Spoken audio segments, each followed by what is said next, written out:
Bendito Dios y Padre nuestro, gracias inmensa nosotros damos a ti siempre por tener el privilegio de llamarte Padre, de venir ante ti, de poder decirte Señor, necesitamos de tu ayuda y quién más que tú Señor para guardarnos y fortalecernos.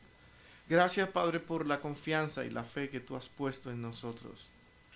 Es triste ver tantas personas que hoy en sus corazones han decidido alejarse de ti, no creer en ti, y nosotros estamos aquí con la convicción de que un día te veremos, de que un día estaremos contigo para siempre. Señor, en tus manos queremos encomendar todo cuanto vamos nosotros a hacer en esta ocasión, comenzando ahora con esta escuela dominical y luego teniendo el servicio de adoración. En tus manos, Señor, encomendamos para que todo sea hecho en el marco de tu voluntad y de tus propósitos. Guíanos y guárdanos en todo lo que tú tienes programado para nosotros hoy. En Cristo, Señor, tu Hijo amado, lo pedimos todo con gracias. Amén. Bien, hermanos, qué bueno es confiar en un Dios grande, un Dios como el que tenemos. Que cada día eso sea más firme. Cuando yo puedo sentir eso en mi corazón, tengo que decir, Señor, wow, te creo. Creo que un día estaré contigo. Creo que eres real, que eres mi Señor. Y para mí eso es una bendición. Y con eso en mente, yo quiero hoy concluir con este capítulo 19, que hemos estado hablando por un buen tiempo sobre lo que es la ley de Dios. Y sí me gustaría ver exactamente qué piensan cada uno de ustedes con respecto a la ley. Acuérdense que hemos estado nosotros aquí hablando de que la ley es eterna, de que la ley es palabra de Dios y todo lo que sale de la boca de Dios es eterno. La ley es santa, es pura. Ahora nosotros contemplamos la ley y la amamos. Pero al mismo tiempo yo veo a Cristo dentro del propósito y plan de salvación, donde cuando Él dice que vino a cumplir la ley, no fue para que aquellos que le siguen vivan en libertinaje. La ley fue dada para enseñarle a los hombres cuáles son los propósitos de Dios y la santidad de Dios manifestada. De manera que ella, tal como dice la Escritura, nos fue llevando hasta llevarnos a Cristo. Fue nuestro ayo, nuestro tutor, para que nosotros pudiéramos caminar. Pero lo que no podía perderse de vista es que necesitábamos a un redentor. Un redentor, porque por encima de todo lo que es la obra de Dios hecha de salvación, el hombre en sí no tenía los méritos suficientes, ni nunca lo tendrá, para decir, Señor, ya cumplí con tus preceptos. Ya cumplí con todo lo que tú me has dicho, así es que ahora ya soy una persona salvada porque yo me gané esta salvación. Parecía ser que en el Antiguo Testamento eso fue lo que interpretaron y en muchas ocasiones se olvidaban de un Redentor, tal vez desesperanzado, porque no llegaba. Muchos ni siquiera pudieron entrar a la tierra prometida. Todavía esperar a un Mesías, a un Redentor que no vemos, pues nosotros tenemos que ajustarnos a estos mandamientos, a estos preceptos, a esta ley, para poder entonces nosotros agradar a Dios. Y hubo la confusión de que si ellos se portaban perfectamente bien, podían agradar a Dios.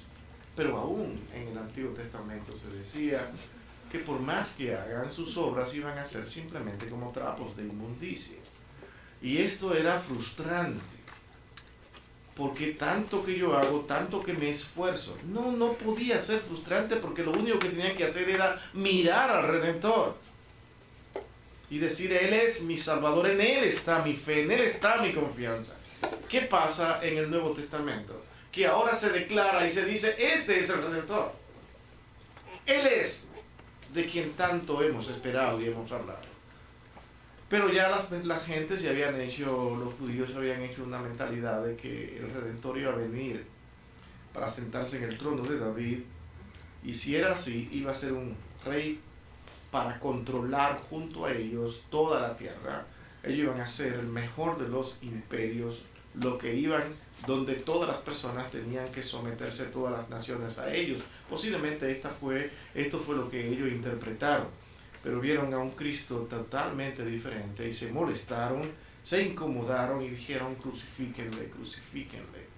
Pero sigue siendo el Redentor por las muchas profecías que aún se habían dicho, y aún ellos conociéndola, la ignoraban, la mente se nubla. Al día de hoy los judíos ortodoxos prefieren no leer algunos textos de Isaías porque dicen que se parece demasiado a los cristianos. Qué complejo parece ser todo esto. La ley de Dios es santa, es pura, y nosotros somos los impuros. La ley de Dios es un buen capitán, como dice alguien, y nosotros somos realmente muy malos soldados. Cristo fue el soldado perfecto para cumplir esa ley, y ahora nosotros vemos a Cristo. Mi pregunta es esta: ¿qué entienden ustedes cuando dice que nosotros no somos salvos por la ley, sino por la gracia? Y yo no me puedo ir de aquí sin estar convencido de lo que ustedes creen aquí, porque esta pregunta que estamos haciendo ha llevado a muchas confusiones dentro del mundo cristiano. Y me interesa saber dónde están ustedes. Así que cualquiera que pueda ayudar, cualquiera que pueda dar claridad sobre esto y que lo pueda explicar mejor de lo que hasta este momento se haya explicado, yo estaría feliz aquí, mi hermano. Porque el propósito nuestro es que entendamos lo que esto significa.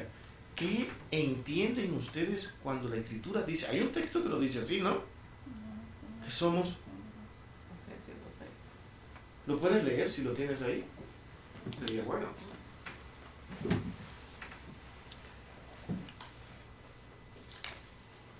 Nada más tenemos un solo párrafo y analizar, no lo hemos ni leído, pero queremos saber dónde están ustedes, dónde estamos todos nosotros con respecto a esta ley de Dios.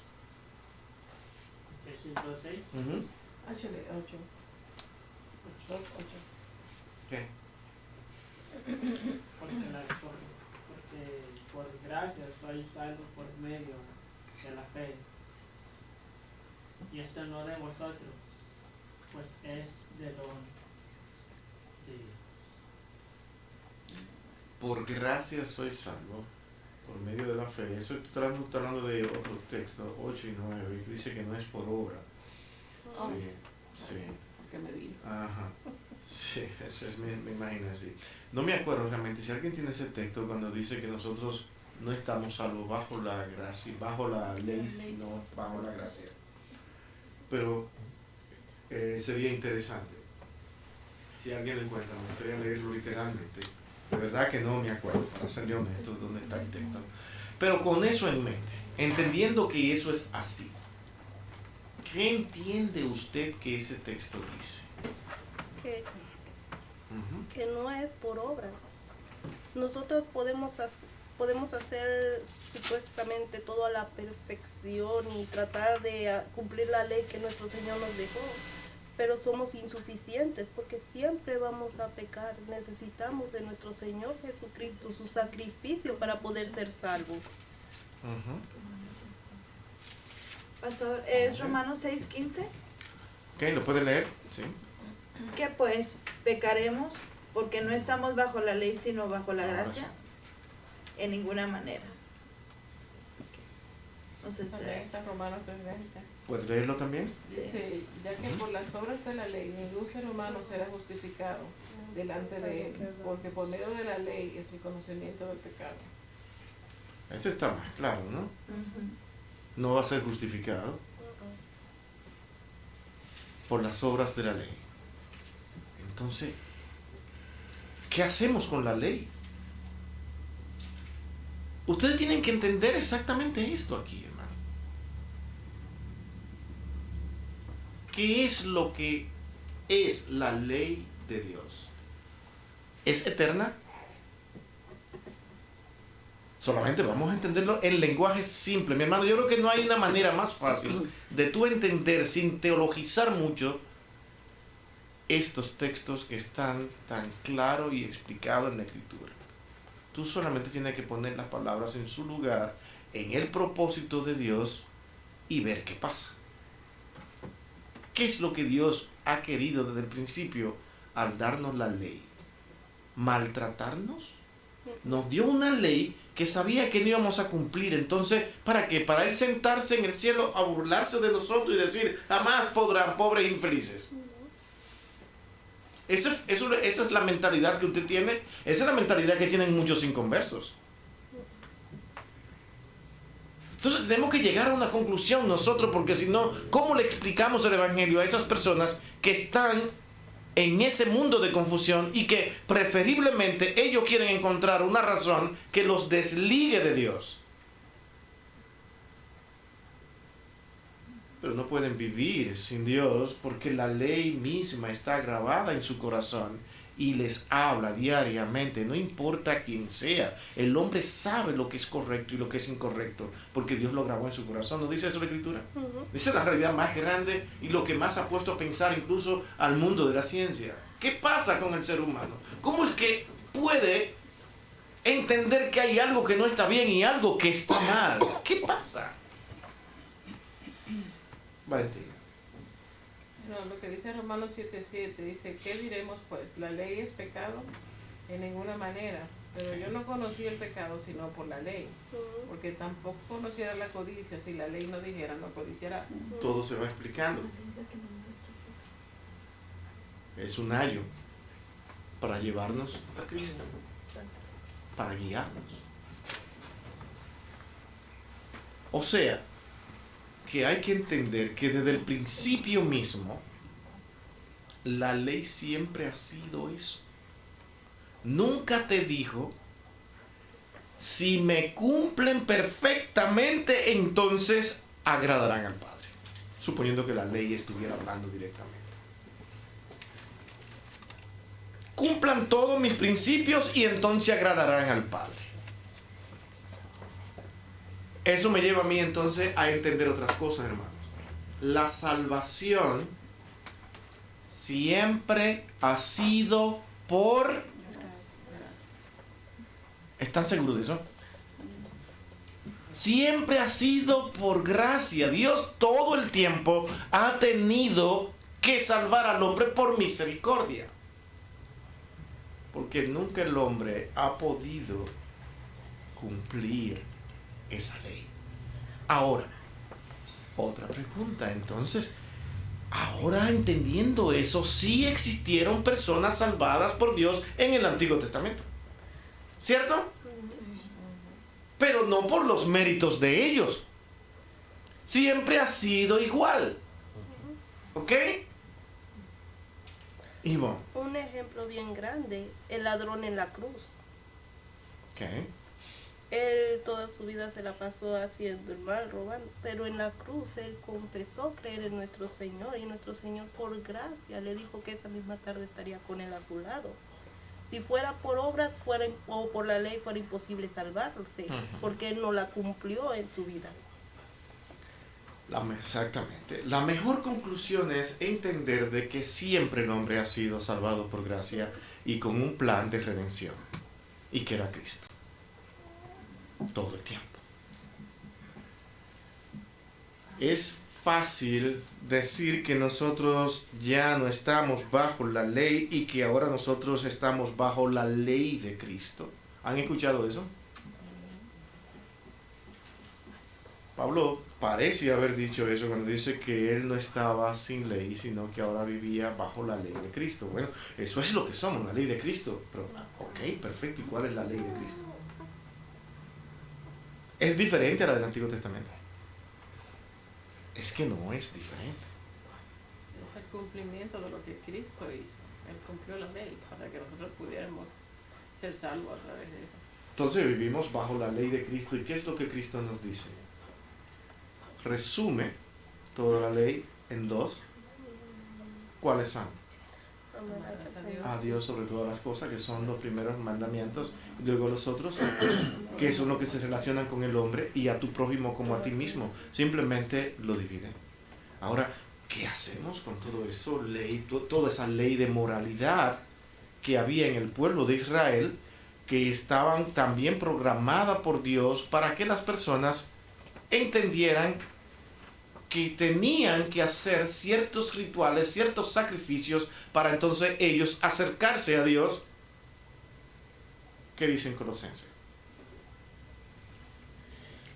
Eso sí lo dice la Escritura, que esto era sombra de lo que había de venir. Siempre ha sido el que había de venir, Cristo, el real, lo que no es sombra.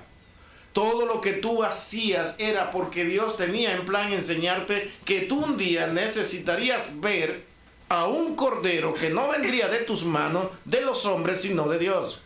Y el cordero de Dios sería perfecto para quitar el pecado de todos aquellos que en él crean. Los corderos de los hombres siempre serían imperfectos. Incluso la maldad de los hombres ha sido igual todo el tiempo. A la hora de escoger un cordero, yo miraba cuál es el más gordito, el que mejor está. No, ese tiene otro propósito, ese está muy bonito, este es el que yo voy a llevar. Siempre los hombres piensan que pueden jugar con Dios y que pueden engañar a Dios. Y siempre ha estado el pecado envuelto, incluso en la adoración que le ofrecemos a Dios.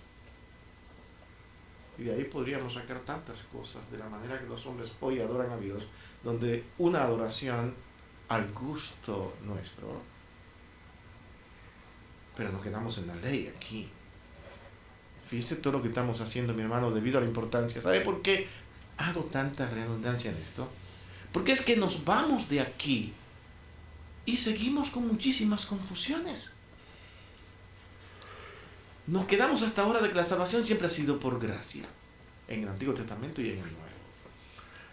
Pero, ¿por qué el empeño de decir que no estamos bajo la ley, sino bajo la gracia? ¿Qué es lo que motiva a algunas personas a eso? Denme una idea, porque debe existir alguna motivación. Algo les lleva a decir eso. ¿Qué es lo que quieren quitar? ¿Qué es lo que no quieren tener? Responsabilidad. Responsabilidad, dice Iván. Sí, porque al decir que no estamos bajo la ley, sino bajo la gracia, quieren hacer lo que ellos quieran y pensar que aún así nuestro Señor lo va a justificar. Eso me hace pensar cómo fabricar la doctrina de un cristiano carnal en eso. Es que yo soy cristiano carnal y hay cristianos espirituales, pero yo no, yo voy a ser salvo así como por fuego, así que déjame tranquilo, en paz, y no hay problema. ¿Será eso cuando hablamos de esa falta de responsabilidad? ¿Qué más nosotros podríamos decir sobre la motivación que tienen los seres humanos para decir, es que no estamos bajo la ley, estamos bajo la gracia? ¿Qué es? ¿Hay una nueva moralidad ahora? ¿Más suave? ¿Menos fuerte que la del Antiguo Testamento? ¿Qué es lo que nos pasa? ¿Por qué decimos eso? ¿Alguien tiene una idea de por qué ellos dicen eso? Yo espero que ustedes la digan aquí, porque hay una que es la que más motiva a muchas personas a decir de que ya no estamos bajo la ley. Yo veo la ley totalmente diferente. Yo no la veo como ustedes la ven. De tal manera que hay que entender muy bien lo que es la gracia. Pero si la misma gracia estaba en el Antiguo Testamento, ¿de qué estás hablando? ¿Qué será, hermanos? El diezmo. El diezmo ni siquiera tenía que ver directamente con la ley. No, pero mucha gente lo meten ahí de colar. Sí, eso realmente yo tengo algunas convicciones con respecto al diezmo.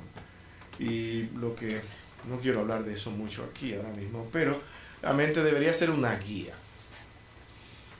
Una guía donde nosotros deberíamos incluso dar más. A muchas veces con eso del diezmo, a las personas les encanta decir eso para no dar.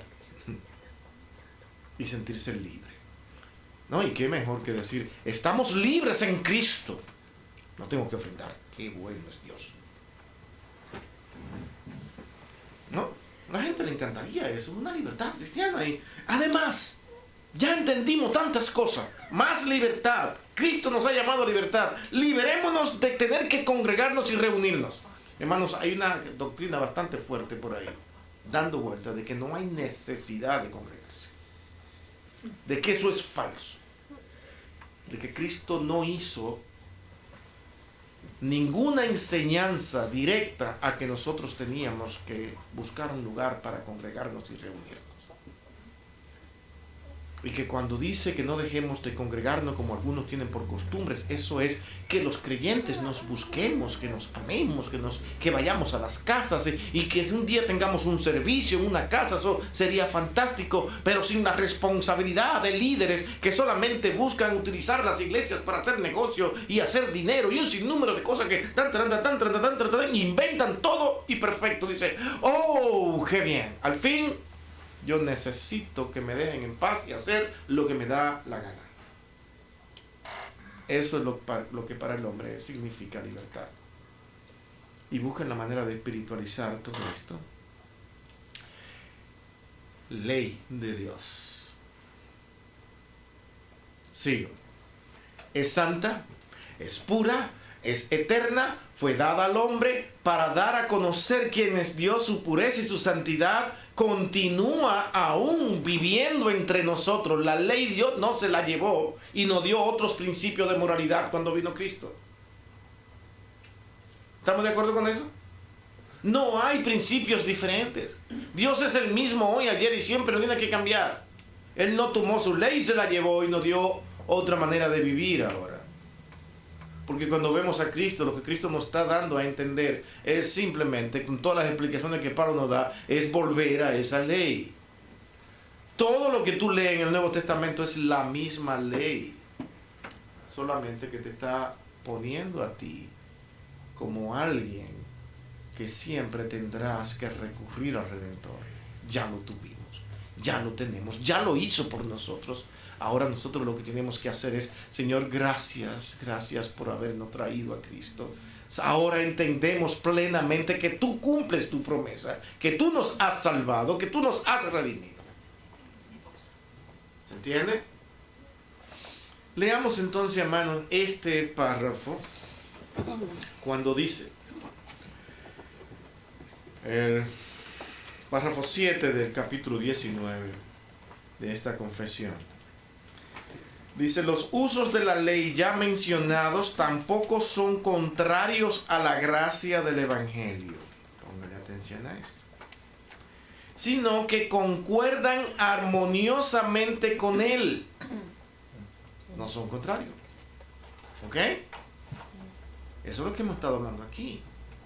Pues el Espíritu de Cristo, maravilloso esta manera de decir esto, pues el Espíritu de Cristo subyuga y capacita la voluntad del hombre para que haga libre y alegremente lo que requiere la voluntad de Dios. Ahora sí estamos hablando y aquí sí hay cosas que analizar. Para que haga libre y alegremente lo que requiere la voluntad de Dios, que es su ley, revelada en la ley. Esa es la voluntad de Dios. Pero es que para que eso ocurra, Dios tiene que hacer una obra en nosotros. De que yo diga, es que Dios no me ha llamado a mí ahora a vivir como yo quiera. Cuando tú tienes esa actitud, tú puedes decirla, pero tú simplemente no has conocido al Señor. Porque el que ha conocido al Señor, él ve todos los principios morales de Dios, todo lo que Dios requiere, todo lo que en verdad identifica a Dios como un Dios santo, y él quiere imitar a Cristo. Él no se desliga. Ay, Señor, gracias por Cristo. Qué bien, todo lo hizo y ahora yo estoy libre de todo. Yo soy como un juez que no tiene ninguna capacidad para hacerme un juicio porque ya Cristo lo hizo por mí. Así es que le agradezco tanto a Cristo, ahora yo voy a hacer lo que yo quiero. El que hace eso todavía no ha conocido al Padre. Porque tan pronto Dios hace una obra redentora en cada uno de nosotros, lo que surge es un deseo, Señor, yo quiero ser como Cristo. Eso no lo explica a nadie. Nadie puede explicar cómo ocurre eso en un creyente. Pero es que cuando Dios te llama y trabaja en tu corazón, lo que tú quieres es hacer la voluntad de Dios. Por eso aquí nosotros constantemente decimos, mi hermano, nunca obligue a los hermanos a hacer lo que ellos no quieren. Porque el creyente no hay que obligarlo ni forzarlo a nada. El creyente lo hace alegremente. Y busca agradar a Dios, y cuando no hace lo que tiene que hacer, hay una mortificación en él, que también lo hace por el Espíritu de Dios que está trabajando contigo, que te quiere poner en el lugar donde está. ¿Qué tiempo le va a durar? Pueden ser años. Pero no te metas en lo que solamente Dios puede hacer. ¿A qué somos llamados? A exhortar, a decir lo que Dios quiere para nosotros. Pero no estamos llamados aquí como hacen personas que se predican, y si los hermanos por algo que ellos digan hacen algún gesto de agrado, o se ríen o aplauden, y él le dice, ¿para qué aplauden? ¿Quién tiene que aplaudir aquí si ustedes son todos los culpables? Estoy hablando con ustedes. ¿Qué cosa es eso? ¿Qué cosa es eso? Pero de eso estamos llenos. No puedes forzar a una persona que Dios solamente está trabajando con ellos. Yo creo que todo hombre de Dios que quiere un ministerio tiene que entender eso. Las personas están guiadas por Dios. Y Dios muchas veces hasta ensordece a las personas que no escuchen, que no oigan. Porque yo qué sé. Yo no puedo explicar cosas que Dios hace. Como tampoco puedo explicar que muchas veces una persona sentada en ese asiento, un día así, le llegó la luz. Y dije, wow, ¿dónde estaba yo? Pero si he escuchado eso durante 15, 20 años. Y hoy eso hizo efecto en mi vida.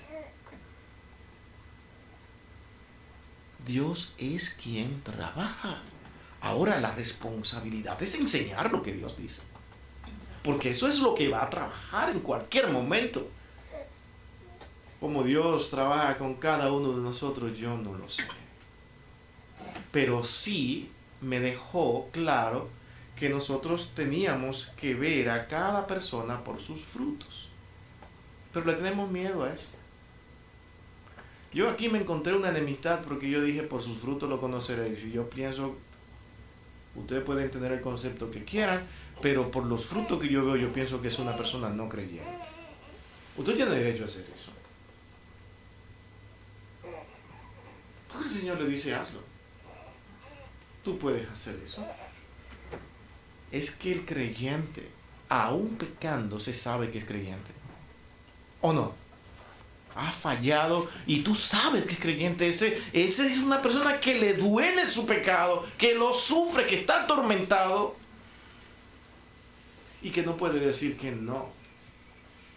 Pero el que justifica su pecado dice, ustedes se creen más santos que nadie. Eso, yo sé cuál es mi corazón y yo a quien voy a darle cuenta es a Dios. Y siguen haciendo lo que les da la gana. Mi hermano, por su fruto lo conoceréis. La ley de Dios nos guía hasta Cristo. Y cuando vemos por fin a Cristo decimos, pero Él no está actuando como una persona que no le importa a Dios. Entonces, si yo digo creer en Cristo es porque en verdad yo tengo que vivir como Cristo. Y lo que Cristo hace es simplemente que cumplir la ley.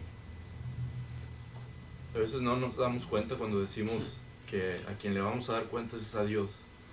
Como si fuera menor el juicio ante Dios que a las Óyeme. personas. O solo Dios me juzga. Pues el Simplemente. juicio de Dios es mucho más severo que el juicio de los hombres. Y es como tú dices, no saben lo que están diciendo. No saben lo que están diciendo. El afán de defenderme, te estás metiendo en un problema mucho mayor. Pero es que la ley es Cristo. Él la cumple y yo quiero vivir de acuerdo a esa ley. Porque si soy cristiano, soy de Cristo. Y no me puedo desligar de Cristo. Allá, yo. Estaba escuchando un sermón una charla del pastor John Piper y él habló acerca del 1 de Juan, como es uno de los capítulos que más nos llama a vivir una vida santa, pero también es un capítulo que también al mismo tiempo a llamarnos a vivir una vida santa y pura, que al mismo tiempo constantemente nos recuerda que somos pecadores. Por ejemplo, dice 1 Juan 1, dice, si decimos que tenemos comunión con Él, pero andamos en tinieblas, mentimos y no practicamos la verdad. Mas si andamos en la luz, como Él está en la luz, tenemos comunión los unos con los otros, y la sangre de Jesús, su Hijo, nos limpia de todo pecado. Y de la nada, después Él dice, si decimos que no tenemos pecado, nos engañamos a nosotros mismos y la verdad no está en nosotros. Entonces creo que ese es el conflicto que muchas veces tenemos, dependiendo de nuestro tipo de personalidad. Es el de, como usted mencionó, el de, no necesitamos ley, vivimos por gracia, hacemos lo que queremos. Pero hay otro extremo que también las personas se engañan y no se acuerdan de ese versículo 8, que dice, usted también tiene pecado, aunque piense que está llenando la ley.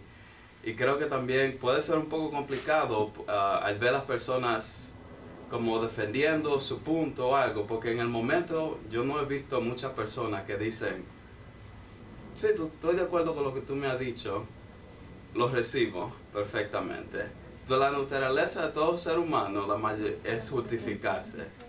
Y el proceso, usted mencionó que a veces a algunas personas le puede durar años. Y si son hijos verdaderos, quizás ese sea el tiempo, que en varios años usted vea, wow, sí se arrepintieron. Tomó tiempo, pero nunca fue que no fueron hijos de Dios. Sí, eso tú puedes verlo porque siempre tú vas a ver en un verdadero creyente una batalla. Él lucha y siempre baja su cabeza. Incluso puede ir y practicar cosas del mundo. Pero su corazón y su vida no es de ahí. Y tú tienes que preguntarte, no estoy tan seguro.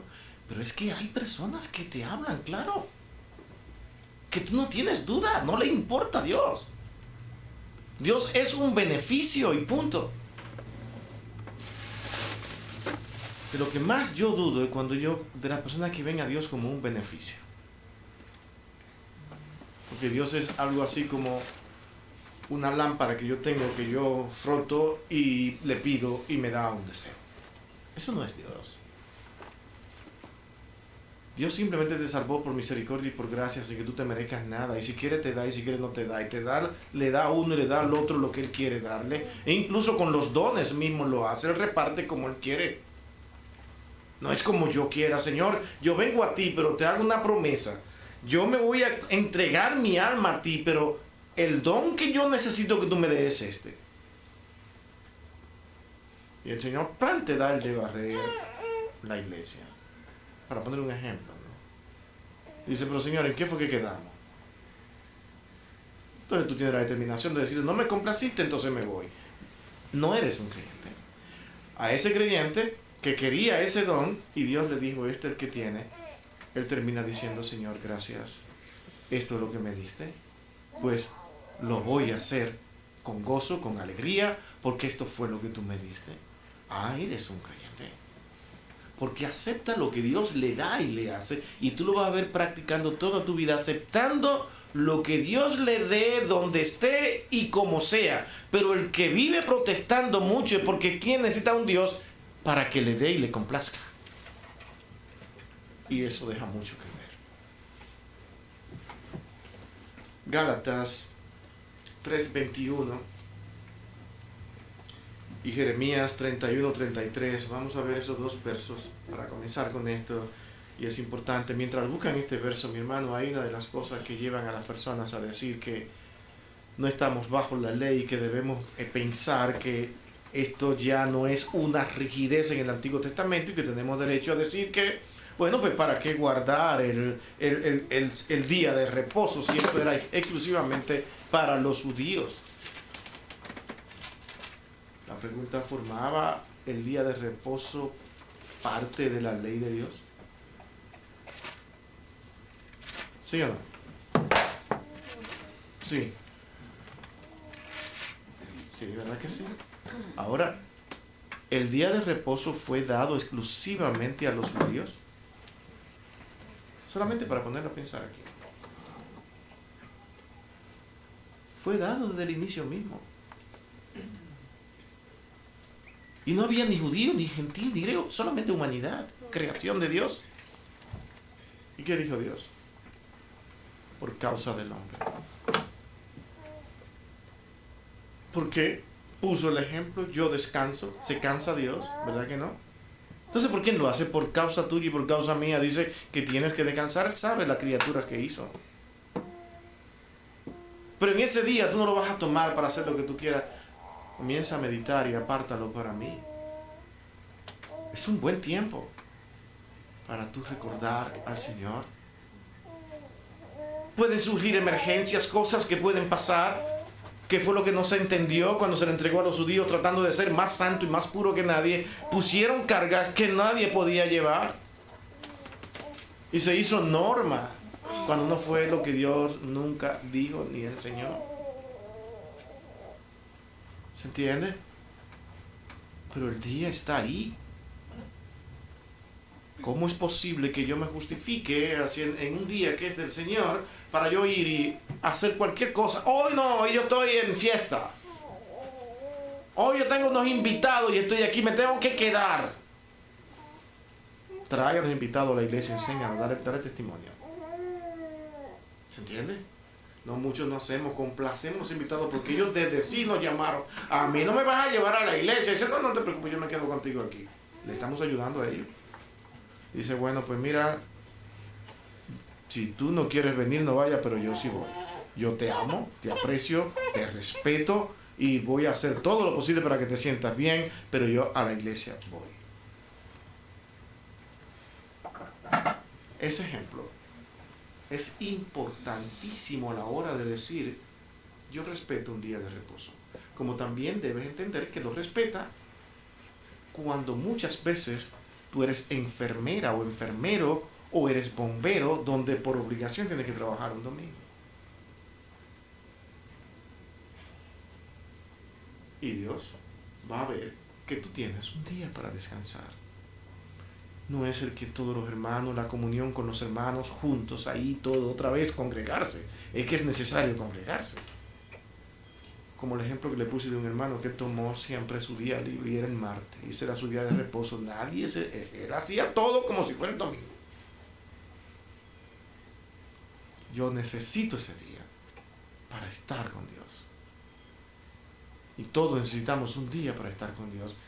El cambio que se hizo no es tan significativo, porque el día no es adorar a un día.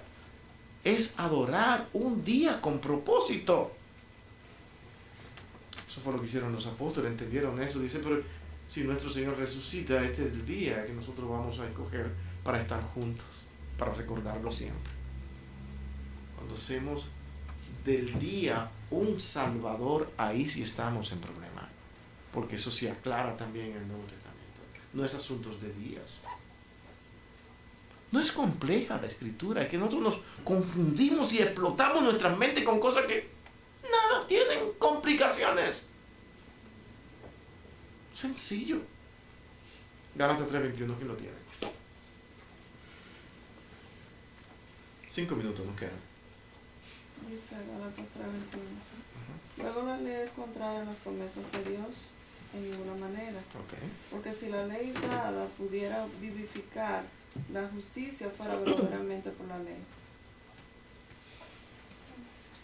La primera declaración de Gálatas es que no son contrarias. Si no son contrarias, ¿qué? Vamos a la par. Vamos unidas.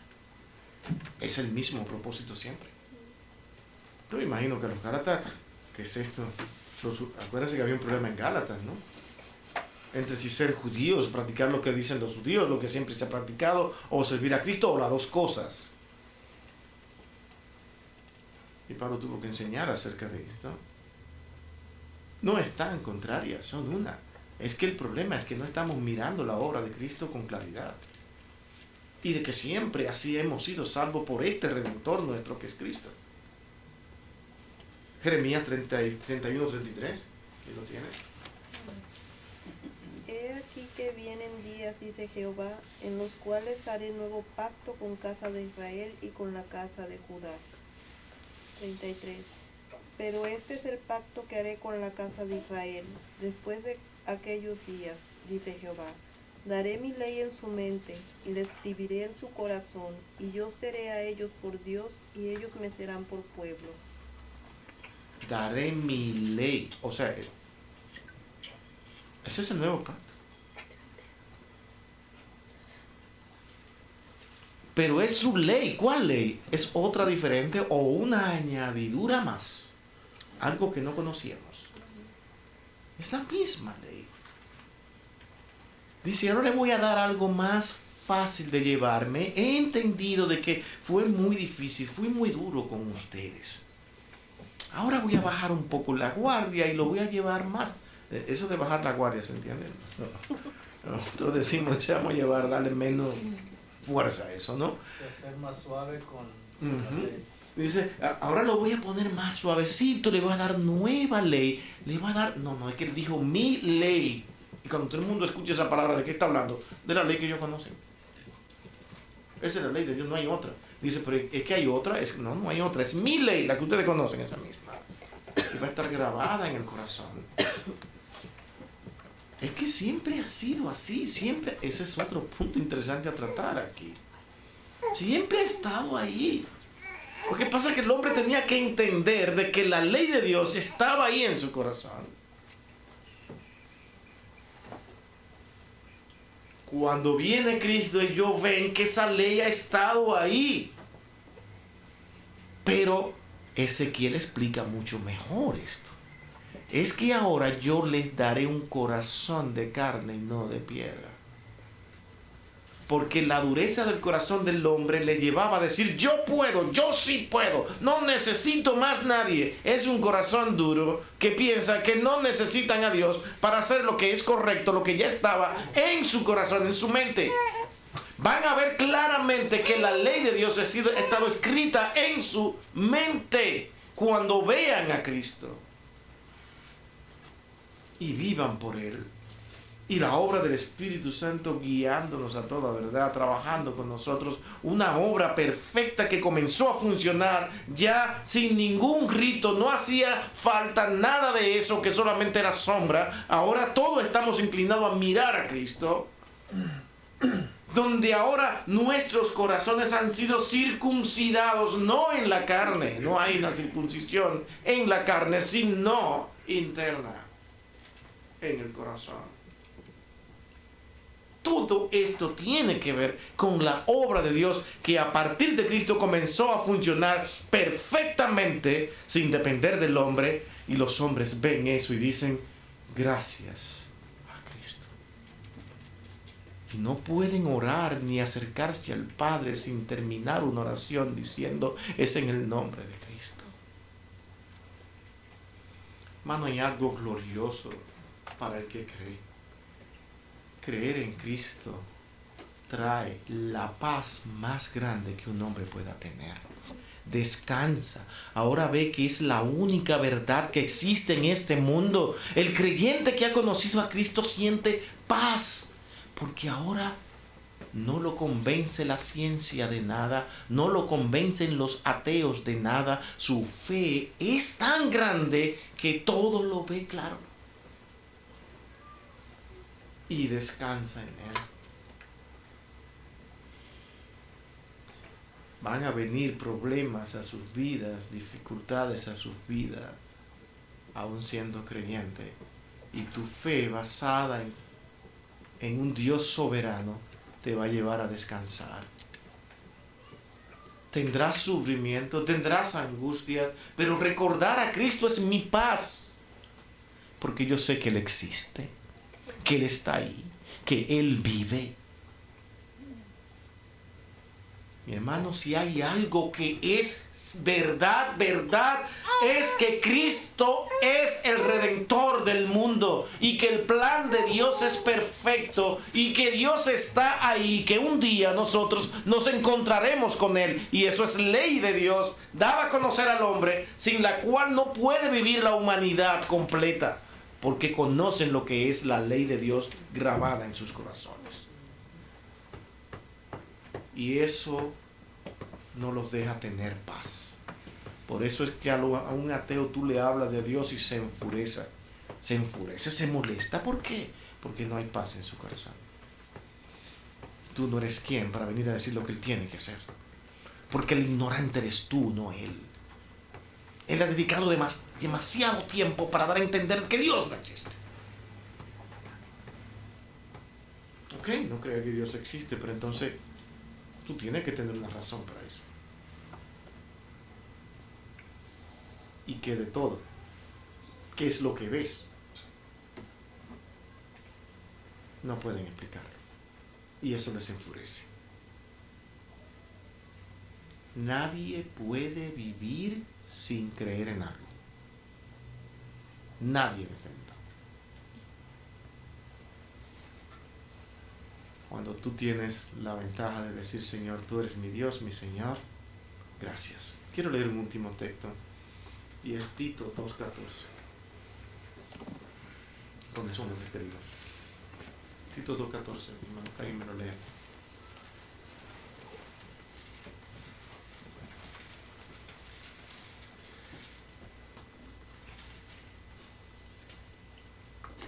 Tito 2:14.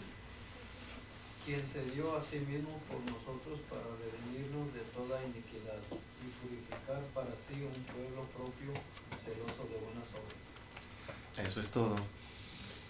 Y a este texto le aplico lo anteriormente dicho unos minutos atrás. Eso hizo Cristo por nosotros. Él es el Redentor del mundo.